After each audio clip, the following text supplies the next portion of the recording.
Football is back, and so is winning season at MyBookie. NFL, college football, and a brand new cash-out system give you options on how to bet and to win all season long.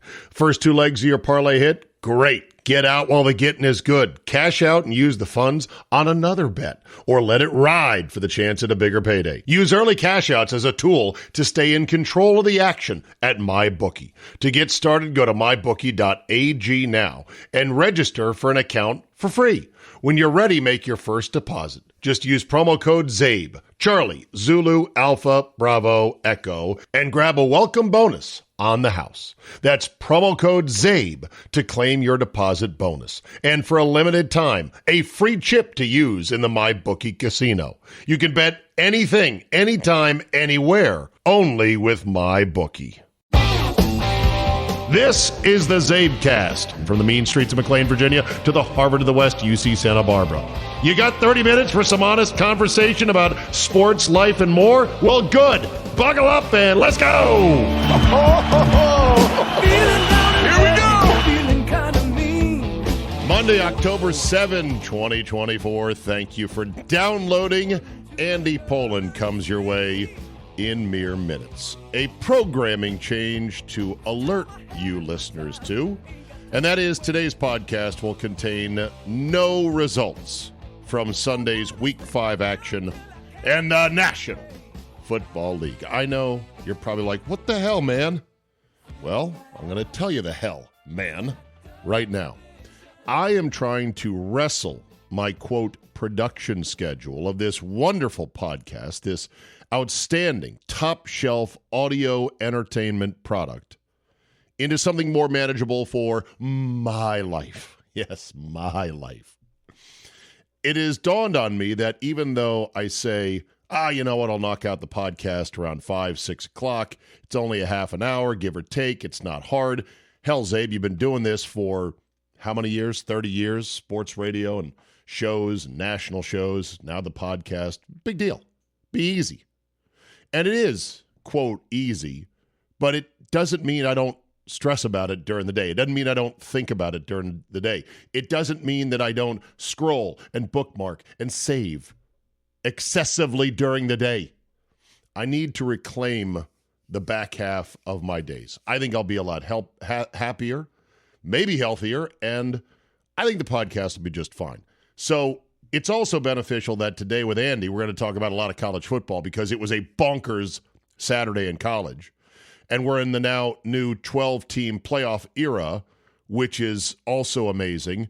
And so therefore, what usually would happen on Monday is everyone, including myself, gets wrapped up in what happened in the NFL, and Saturday's action kind of fades away.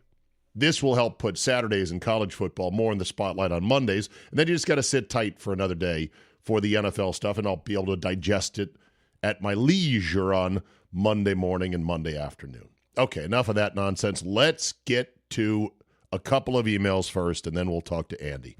This is from, first one here is from Scott Cloutier in Wilmington, Delaware, by way of Racine, Wisconsin.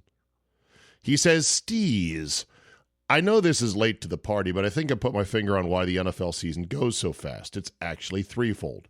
1, games are only once a week. 2, with the exception of any power ranking listing, it's the only sport where the weeks and games are numbered. On top of that, it's a finite and relatively small number at that, 17. And number 3, all of this is going on with the undertone of a lot of other things occurring. The World Series started, the NHL, NBA seasons, etc. 3 major holidays coming up, Halloween, Thanksgiving, Christmas. That's a lot happening. And it's a limited amount of time for anyone to focus on it, so the NFL just keeps clicking along in the background. Those factors are what makes the season seem to be so damn fast. I don't believe I'm going to say this, but it makes the Francesa bit you guys do every week on You Were Looking Live funny and actually pertinent at the same time. My opinions for what it's worth. Scott Cloutier, thank you for that one. This one from Reed in Clinton, Maryland. Zabe, next time you're in D.C., go to Ted's Bulletin. I think there is one in Ballston. They sell homemade Pop-Tarts any way you want them. Go check it out. Homemade Pop-Tarts. Interesting. I just want the Pop-Tarts we buy at the store to be coated corner to corner. Should not be that hard. And if they wanted to make a Pop-Tart extreme version where they coated both sides, I'd be down for that as well. This one from John Zierke. Czabe, I know it's football season, but you might be interested in learning more about this lawsuit that's going on. Michael Jordan has the money to spend on attorneys, and NASCAR doesn't want to open their books. It's an antitrust case that is rattling the very foundation of NASCAR. Anyhow, this podcast below outlines everything well. P.S. Have lawyers ever made sports better? Frowny face. Oh, my God. NASCAR and antitrust law in one Oh, my God. Oh, sign me. Yeah, it's football season. Not that I'm sure it's not interesting, but to quote the great, sweet Georgia Brown, ain't nobody got time for that. Ain't nobody got time for that. This one from David in Tulsa. He says, Czabe, you are a jerk, but that's okay because after you read the email on the podcast with Mr. X about ruining Scott Hansen by pointing out how his version of the red zone is far inferior to that which Andrew Siciliano once did, I immediately thought about how you were also one of the first jerks I heard openly criticizing Al Michaels. But boy, were you never more right. Thank you. Thank you very much. Anyhow, I've been a fan of yours since 2005 in college, found the CzabeCast randomly in 2016. I've been a premium subscriber since around 2019. Thank you for all the great podcast content, you and your dedication to the craft for so long. It's the only must-listen podcast for me. Be well, David, in Tulsa, Oklahoma. I love those emails. Thank you very much. Then there's this, Tim Cross in Williamsburg, Virginia. Czabe, as a proud William & Mary alum and longtime football season ticket holder, I was interested in your recent discussion of Darren Sharper, since he is a former William & Mary football player. William & Mary, oh, what were they? Were they the Indians? Did they change that? In the context of whether or not bad people should be allowed into sports halls of fame, you might be interested to know that Sharper was indeed admitted to the William & Mary Athletics Hall of Fame in 2008. However, after he pled guilty to rape charges, let's be specific here. He pled guilty to serial drug-induced date raping. Not once, but multiple. Scum of the earth. The college removed him from the hall after that. In doing so, the athletic director explained the criteria by saying it includes both athletic excellence and good citizenship. I think that decision reflects well on my alma mater. I enjoy and subscribe to the podcast. Keep up the great work. Tim Cross in Williamsburg, Virginia. Yes, I agree. It does reflect well, although what are you going to do? You had to, right? And I do believe that should be part of any mission statement for any athletic Hall of Fame. It is not enough just to be good at the sport. You have to have a certain baseline of good citizenship. And where that baseline is, it's going to vary. It's going to vary person to person. But certain ones are easy. Serial drug-induced date raping, murder, pedophilia, those are easy ones. It's the gray area stuff that gets a bit murky. And I think that's where Pete Rose currently sits. If I may, before I get to Andy, a quick opinion on your favorite topic, replay in sports. I know, you're going to groan right now. Oh, he's going there. This is not a rant, and I promise let's get the timer out. I'll go 2 minutes or less. Ready? It's very simple. Replay is there to get things right. We have the technology. Why would you want a bad call to stand? Okay, in theory, I get it. 7th inning, Royals, Yankees, Game 1, best of 5, ALDS. It's been a great game. They've changed the lead 4 times at that point. This was going to be the 5th lead change of the game. And Jazz Chisholm. Whenever I see the name Chisholm, I think of my high school gym teacher Sonny Chisholm. Chisholm. You can imagine a bunch of immature, testosterone-laden high schoolers with the name Chisholm for the gym coach, can't you? And what would ensue from that?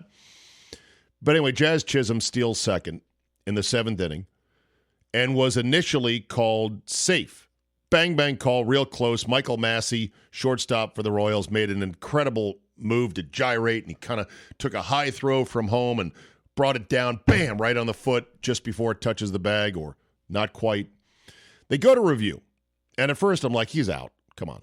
Or at first I'm like, he's safe. Come on.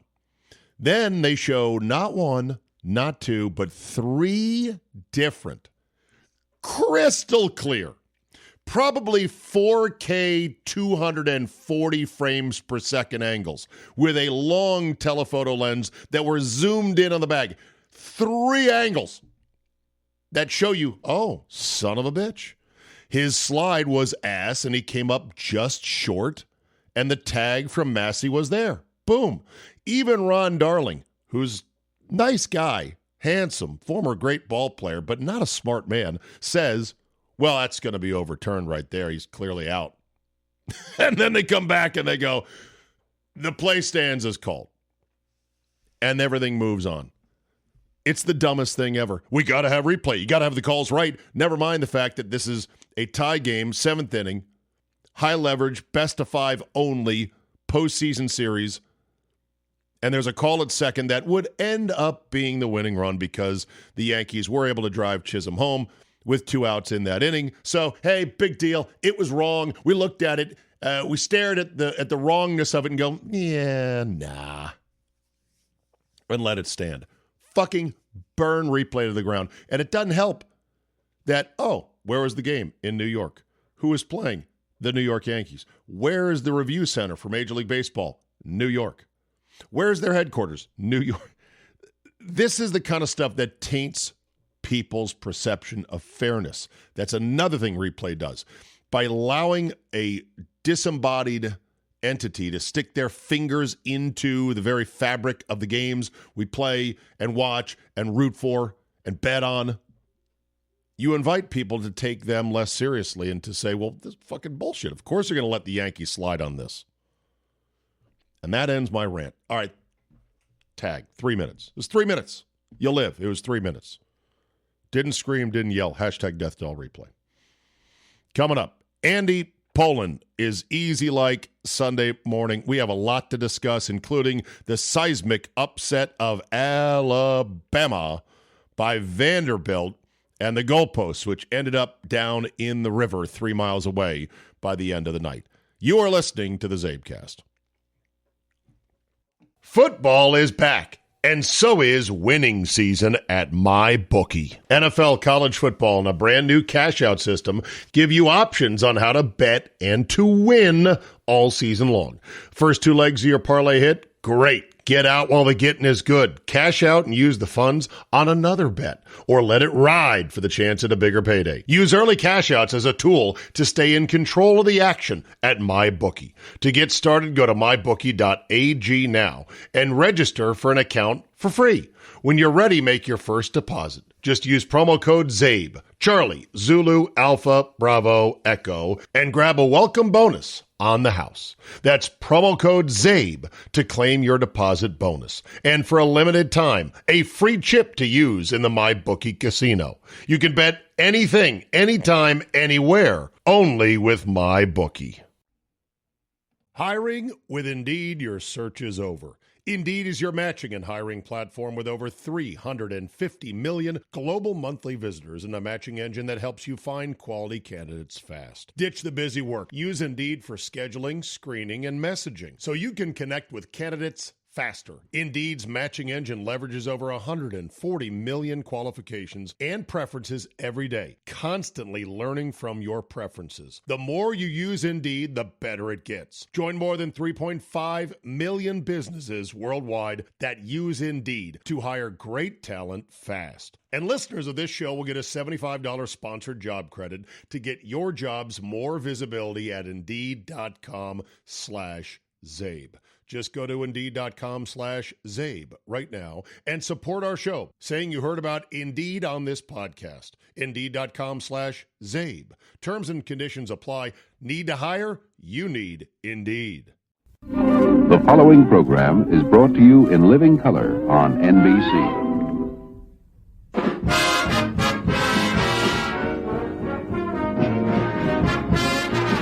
Had to go. New York. Oh, The Tonight Show, starring Johnny Carson. This is Ed McMahon along with Tommy Newsom and the NBC Orchestra, inviting you to join Johnny and his guests, Truman Capote, Robert Klein, Tammy Grimes, and World Heavyweight Champion Joe Frazier. And now, here's Johnny. had to go old school on you there, Andy, and I jumped the intro there. Unbelievable. Do you remember watching The Tonight Show when it was from New York? Vaguely. I think it moved to California like 1972. Right. But yes, it was. And look at that guest list: Truman Capote and Joe Frazier. Oh my God. Who the fuck was? I've heard that name, but I don't know who it is. Truman Capote. Well, famous author. He wrote In Cold Blood, which became an incredible movie with Robert Blake in it. And he was sort of like a more than an author. He was a novelist, screenwriter, playwright, and actor. Yeah, but he just had a knack for showing up at famous places and hanging with famous people.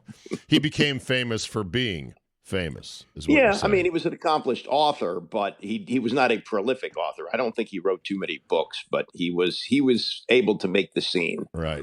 All right, let's start with college football Saturday. What a day it was. Even though it looked like kind of a meh slate of games, it turned out to be a blockbuster of upsets. 5 upsets in the top 11, including the biggest treat of all. Alabama has gone down and gone down hard at Vanderbilt, the one living bye week in the SEC. The place that Nick Saban on the set of College Game Day said 3 weeks ago, the only place is not hard to play in the SEC is at Vanderbilt. And they beat Alabama 1 week after their game against Georgia. That was a thriller. You know, I was thinking, it wasn't even on my radar because I thought, well, no need to pay attention to this. This will be like 51-10.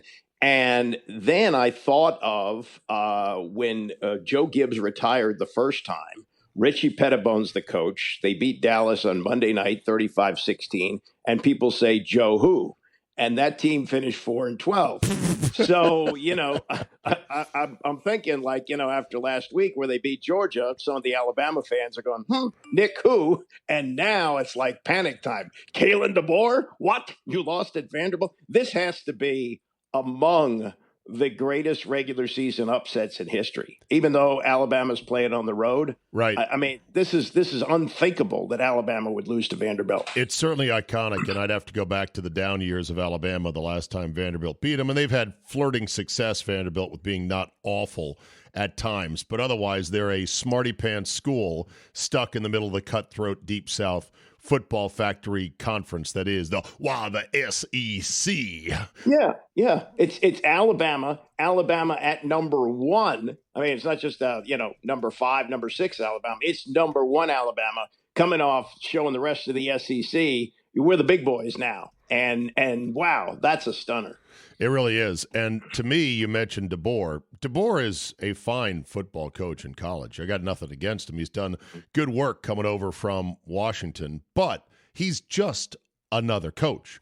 What set Nick Saban apart, aside from his epic rants at the podium with the Coca-Cola bottle sitting on top of it and him getting increasingly angry with every question that came by on a week in which they were playing somebody inferior, and he could tell the media didn't give a shit about this hapless cupcake they're about to crush. He was the one that had to make sure his team did the thing on Saturday. Aside from that, the brilliance of Nick Saban is, other than the 7 championships, he never lost to Vanderbilt. That's the thing. He made sure this calamity never happened on his watch. And that's what the truly Pantheon great coaches do. Agree? Right. I would absolutely agree. Yeah, I mean, and what you said about how he would set it up was perfect. And that term that he used, rat poison, right. It was just exactly the right touch. And and now it's like, oh my God, what is going to happen if they lose 2 more games? Are they going to run Kalen DeBoer out of there? Who are you going to get next? Who else Alabama. Is out there? Well, it's okay. Alabama. They'll get somebody. Well, you say somebody. I'm telling you, the appetite for the replacement hot coach has outstripped the supply of available replacement hot coaches. I mean, maybe get this guy Signetti out of Indiana, who came from JMU, who's got Indiana football, Andy, 5-0. Tell me Jeremy is not peacocking right now. Well, it's funny, he lives in Seattle now, and he was thinking about going to, and maybe he regrets it a little bit, going to the Washington-Michigan game yesterday. Okay. But since his Hoosiers were playing and going for 6-0 and trying to become the first bowl-eligible team in the land, right, he stayed home and he watched it. So, yeah. I said they were 5-0. They're 6-0. You're right. Exactly. Yeah. And he's doing a phenomenal job there. I just don't know if you were to cash out DeBoer, who's the next obvious guy in waiting. All these programs have churned and burned, and it's something else. And like I said, DeBoer's a good coach, but getting your team to play hard after a near-death experience against your hated rival the week before, probably one of the hardest things to do. And Saban was able to do that. By the way, last 3 meetings against Vanderbilt, 55-3, 59-0, 34-0.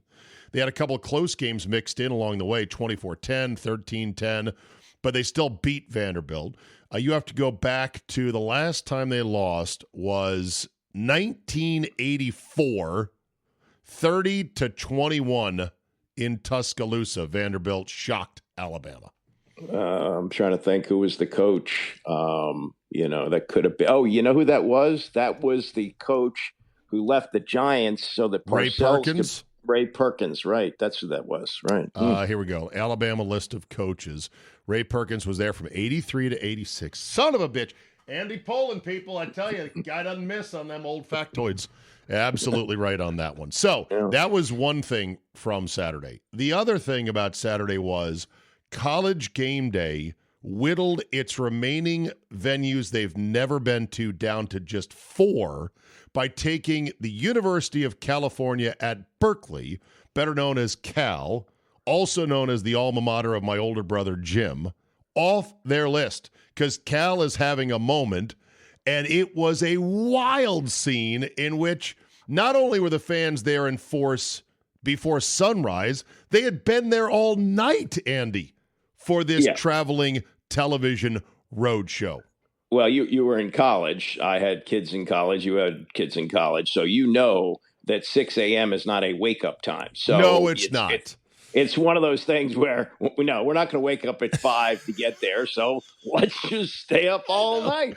Well, the game wasn't until 7:30 West Coast time anyway, so to be up at that hour was just insane. But of the 4 schools remaining that have never hosted the iconic College Game Day, your Subway alma mater, the University of Maryland at College Park, is one of them. Well, do you think you will live long enough, Andy, to see that day? I don't know, but I do know that the radio showed up there one year. Doesn't count. Okay, well, you're grasping for straws right now. No, I don't know. I mean, I think Mike Loxley does a really good job there. Right. He does talk about winning Big Ten championships, which is fine, but he's getting them in bowl games year after year, and I think realistically, between 7 and 9 wins a year is what you can hope for. Did I say it was down to 4 schools? I might have misspoke on that. I think it's a few more. I'm looking at this article right now of the programs that have never had it. It includes places like Syracuse. Syracuse has never had it? Nope. Syracuse, Illinois, Rutgers, and they'll have a chance with Rutgers this year because they're pretty good. SMU, which had a big win as well, and Virginia and Maryland. Which will be the last of those schools? Illinois, Maryland, Rutgers, SMU, Syracuse, Virginia. The last one to host College Game Day. You got to be good enough and relevant enough to have them come and bring their trucks and everything. Yeah. Now, Syracuse is playing some big schools now. I mean, the way the conferences are all lined up and then, Maryland being in an 18-team Big Ten, but they also have restructured how the schedule is set up. Sure. So Maryland's not playing Ohio State and Michigan anymore. Right. So, they may be the last man standing. Yeah. Back to the Vanderbilt thing, 2 things I did not mention. Did you see the Diego Pavia interview after the game? He's the quarterback for Vanderbilt. I did not. Okay. Take a listen to this, how he pivots from thanking God for giving him a vision to then uttering an expletive and saying, look, Vandy, we're turnt right now, which is what the kids say, Andy, when things are wild or particularly boisterous. Turnt, T-U-R-N-T. Here he is. Hold on a second. Okay, there we go. From the jump, God gave me a vision when I was a little kid, and he don't let that any promises. It's God's time. Like, I'm super thankful for guys like Eli Stowers. Man, that kid's incredible. The ref our team. Look at this. Vandy, we're fucking turned.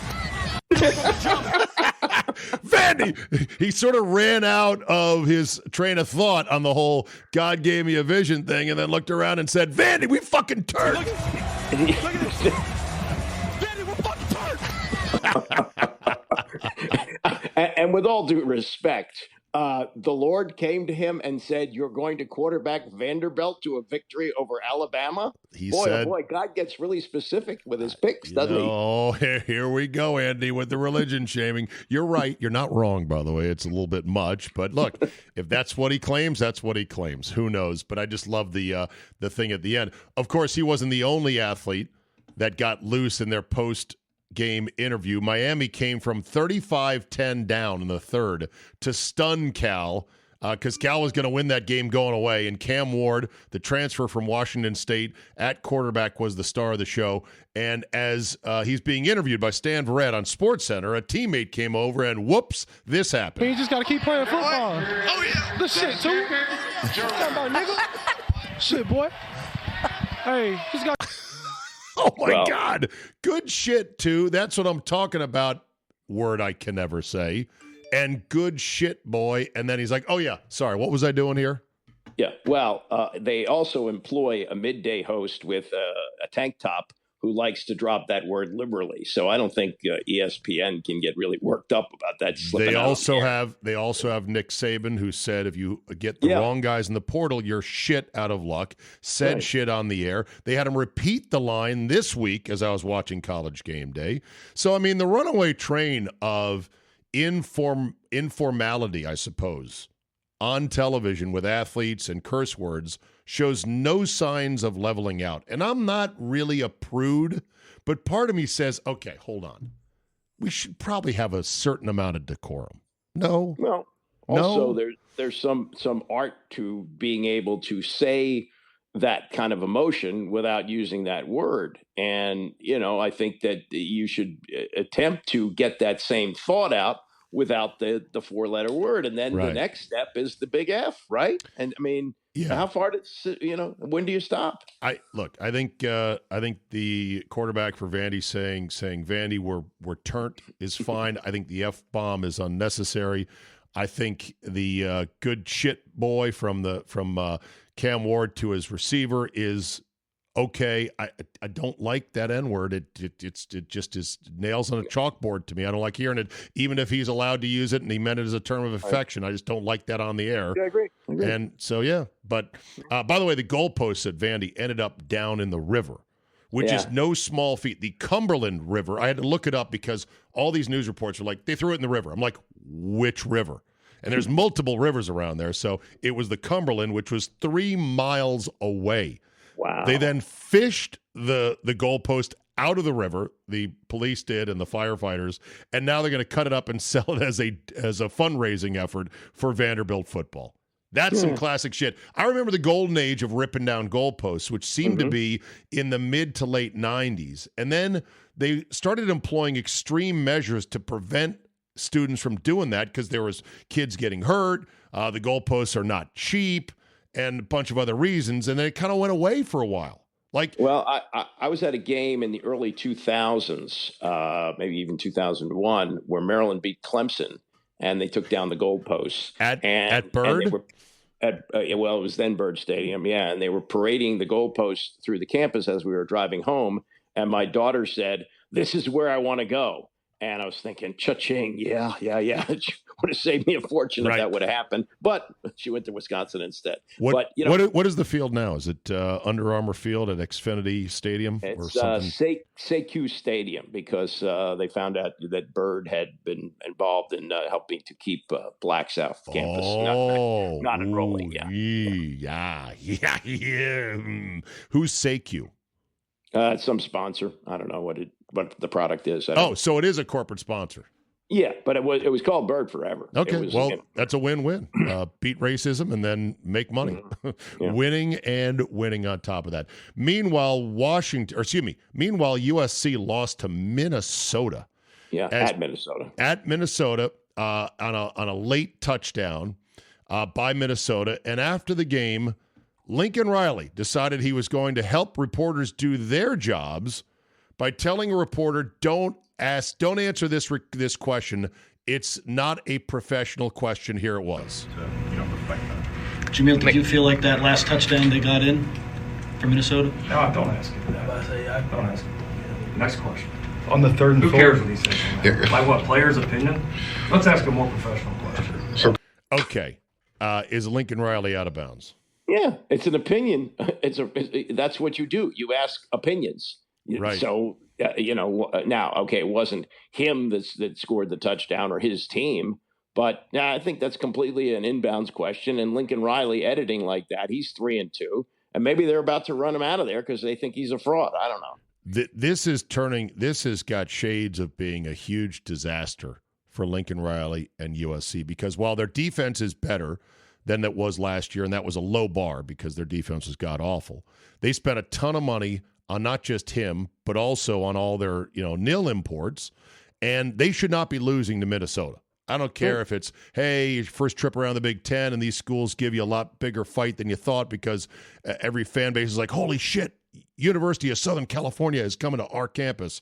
They should not even be in these games, and they're losing them now, which is bad for Lincoln Riley. And then he turns into a bitch afterwards and decides what questions are, quote, professional or not. Fuck off. Right, and if you don't have Caleb Williams anymore, you better go find yourself one in the transfer portal because that's your expectation. You're the quarterback whisperer. You keep cranking out these Heisman Trophy winners. Go find one, and if you don't, you're of no use because obviously you're not a very good coach. Yeah. One more thing, I got to jump back to the Cal game. I'm sorry, I'm back and forth, but Reese Davis should win an award if they have one of these in the industry for the Ultimate Marathon Man Day.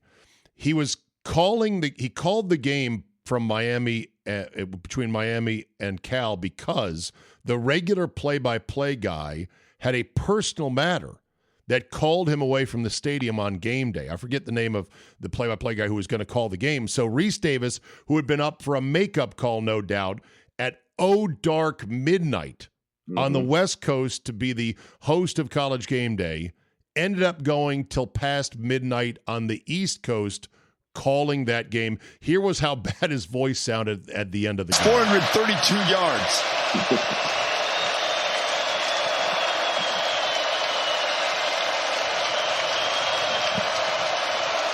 Canes need 5 more.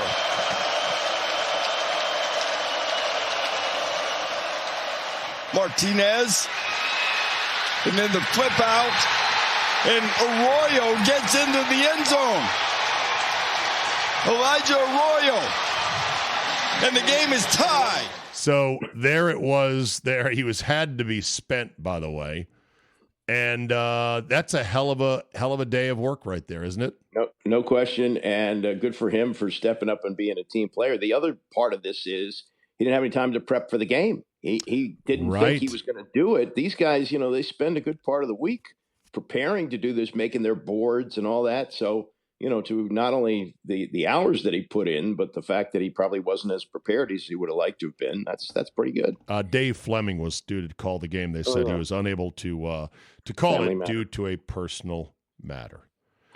All right, let's turn to the NFL. It is Week 5. I've already alerted my listeners, Andy, they will not get any results in today's podcast, which drops on Monday morning, because I'm rearranging my production schedule so I can relax once I'm done talking to you on this Sunday morning. But I need to ask a question, or I need to read an email that asks a question of me that I need your input on. And that is, am I ex-wifing you and your Commanders? You ready for this? Yeah, go ahead. Okay, here we go. JD writes to say, I appreciate the episode on Monday with Andy. Thanks for finally giving the the Washington football team some love. I had an emailer say, please don't say Commander ever again. I can't stand the name. And I promised to do so, but I just said it. Sorry. He says, thank you for finally giving the Washington football team some love. This time, you seemed genuinely pleased about the team's hot start and the success so far of Jaden Daniels and the newfound excitement in and around the DMV, your hometown. On most Mondays with Andy, any references to the woofed tends to be like you're talking to him about running into an ex-wife. Cordial, but hopeful to hear some juicy shit and perhaps unflattering gossip about her. Sincerely, JD. Do I ex-wife the Commanders when I talk to you? Well, I found your approach to be very interesting, given that I spent years trying to get you out of the habit of saying we, and so mission accomplished. and now everybody in town is saying we and jumping back on the bandwagon, and Tony Kornheiser, who wrote bandwagon columns over 30 years ago, is being asked to bring it out again, even though he doesn't work for the Post anymore. 4 games, and they're like, hey, get the bandwagon back together again. Yeah, well, so we've waited a long time, so yeah, you divorced this person and now she's a supermodel, and whoa, she's looked good in a couple of Instagram posts, not a supermodel yet, for God's sakes. Come on, Andy. Well, and so I just, again, I've welcomed you back. We haven't filled your chair yet, so if you'd like to come back, you're always welcome. Okay, I don't think that I try to be as fair as possible when I talk to you about them, and I am happy for you guys. But let's not get carried away. Big game today at noon or at 1 o'clock. Yes. Home game. You going? No, okay. But I will be at the TV. I'm going to the Bears game in 2 weeks. Bears Commanders. Yep. Well, that should be juicy right there. The 2 top picks at quarterback in the NFL. We'll see where each guy is at that point, right? Yeah, and look, these are 2 big games. If they win this and then they go to Baltimore and win, I mean, already the networks are flipping out over this guy, Jaden Daniels. Fighting for games. That's what's crazy. Not just the number 1 jersey seller on Fanatics this week, Jaden Daniels, but they wanted to flex the future Commanders-Ravens game to Sunday night, and CBS protected it. Mm-hmm. Yeah. That's amazing right there. I don't know if they can do that much deeper into the season, though. I think that once they get past week 5 or 6, I think NBC can take what they want. All right, I got Sunday morning brain. Who do they play again today at 1? I forgot. Cleveland. Oh, that's right. The Browns are in town. Yeah. All right. Last question here. So the Brewers got absolutely gutted last Thursday night. I know. Last Thursday night as they lost in the 9th inning to the Mets. Pete Alonso, 3-run home run off the best closer in baseball, arguably, in Devin Williams with his patented airbender changeup. Just unbelievable end to an otherwise Cinderella season of a young team that was really coming together and a future being bright, and a new manager that took over for the guy who left to the rival Cubs and Craig Counsell. Great season, ends suddenly. Horrible, maudlin, heartbreaking, funeral-like vibe the day afterwards. Question. And they said, well, put it on the list because, there's been quite a few heartbreaks along the way for Wisconsin sports and, Milwaukee-based sports. And I thought to myself, what was the biggest heartbreak? I'm specifically using that word in DC sports.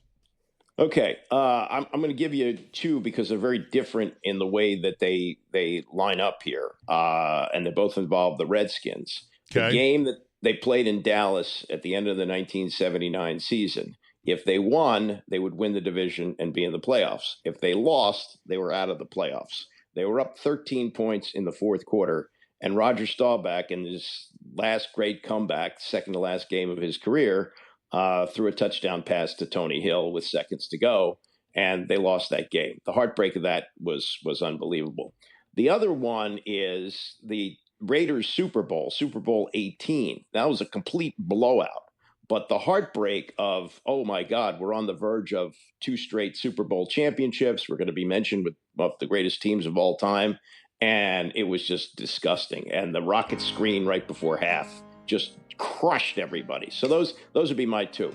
Those are 2 good ones, no question. And you're right about the dynamic of when you have a second Super Bowl lined up and you don't cash that chip, it takes away a lot of the sort of shine and luster of the one that you had before it.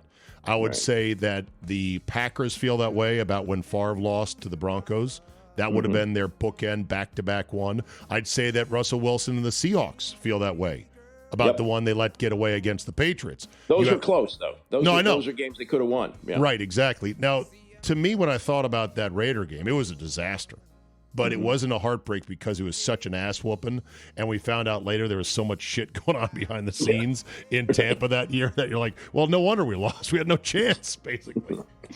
Right. Players' wives allegedly, fornicating with others behind the scenes. So that, to me, was not quite as much of a heartbreak. But that one with the Cowboys in the regular season, oh, it broke my heart as a kid. I remember it distinctly. I fucking hated Roger Staubach so bad for that one. But all the others, I mean, like Georgetown losing to Villanova in the championship game. That was bad. Was that a heartbreak? It's hard to have a heartbreak for a overdog like what Georgetown was with Ewing and with the imperious John Thompson as coach, right? You don't have your heart broken for what is perceived to be a juggernaut or a bully team. Right. Yeah, also, when Fred Brown threw the pass away, they were behind. It wasn't like, that was protecting the lead or anything like that. That's another one right there. So then, but the other, if you want to go college basketball, Maryland up 22 in the Final Four against Duke and losing. That was a killer. That was a killer, but luckily redeemed by Gary the next year by winning it all. But they had also been up during the regular season against Duke by 10 with a minute to go, and they lost that in overtime. So, well, you want to know how to not be heartbroken by sports? Don't watch. That's right. Goddamn right. Go apple picking and realize how miserable life is. You want to live. You want to feel the highs, Andy, and the lows. And I know this isn't going to go over well, but still time to pull it back. Go ahead. Howie Rose is not only one of the best broadcasters, one of the best people I've ever met in this business. And his call of the 3-run shot is so spectacular and just so spot on. It's just great. I know it's going to crush people in Milwaukee, but for him, I was so happy to hear that. Yeah, fuck him. All right, Andy. No, you're not wrong about that. But we have Uke, and Uke is probably going to retire, and he's really? Not. According to the vibes I've heard, people I've heard, it's just a feeling. I mean, shit, he's 90-something years old, I think. 90. He's 89. 90, yeah. And he's only doing home games, right? He's only doing home games, and he's still quite spry and mentally with it at that age, which God bless him for that. But, yeah. Anyway, good for Howie Rose. Much better than Michael K., that hack. All right, Andy, as always, a pleasure, my friend. We'll chat next week. Thank you. All right, Dave. Take care. That's why I'm easy.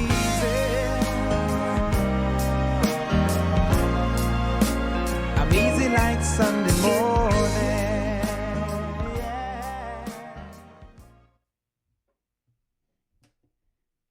Football is back. And so is winning season at MyBookie. NFL, college football, and a brand new cash-out system give you options on how to bet and to win all season long. First 2 legs of your parlay hit? Great. Get out while the getting is good. Cash out and use the funds on another bet, or let it ride for the chance at a bigger payday. Use early cash outs as a tool to stay in control of the action at MyBookie. To get started, go to mybookie.ag now and register for an account for free.